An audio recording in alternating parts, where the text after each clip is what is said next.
И това ме отвежда към последното пъзълно парче, което много често обичам да ползвам и е много фън, когато го намериш в дадена история. Какво прави лошият герой? Лошият герой прави драми, лошият герой прави скандали, лошият герой прави конспирации. Или прави конспирации, или участва в тях. Така, защо каналът на Цанов напред и нагоре всяко видео получава половин милион гледания?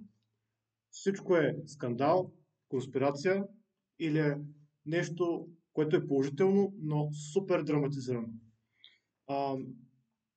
Реално това е нашата задача като маркетолози, да намерим интересния скандал, драма или конспирация в историята, която разказваме, и това ще подсили нашето послание още повече.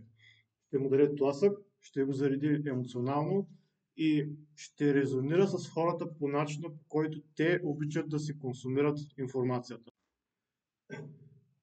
Тези три неща доказано получават кликове, те пикват curiosity на клиента, или на български любопитството, и хората ще продължават да ги кликат, да четат, консумират, гледат и така нататък. Това няма да се промени. И пак казвам, вместо да се борим срещу природата на хората, трябва да я ембрейснем. Трябва да плуваме с вълните, а не срещу тях.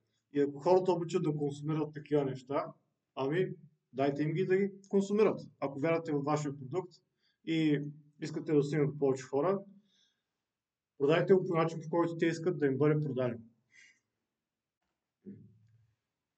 Аз лично винаги гледам да драматизирам нещата в VSL-те, но без да прекалявам, без да удрям хората прекалено много по емоциите, защото удариш ли човека прекалено много по емоциите и вдигаш му кортизола, той ще се оплаши и ще продължи да скролва и няма да иска да гледа рекламата, защото ще те асоциира с гадни чувства.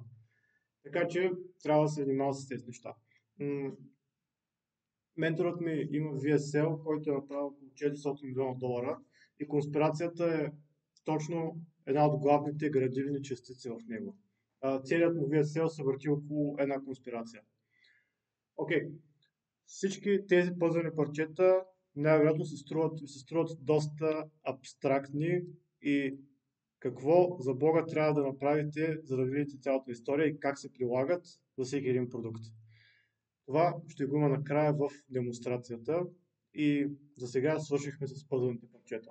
В бъдещето, ако продължа да правя повече съдържание, ще поствам и още неща, защото мога още 50 слайда да направя, но това са главните неща, които на мен са ми помогнали и за моите проекти са сработвали най-добре.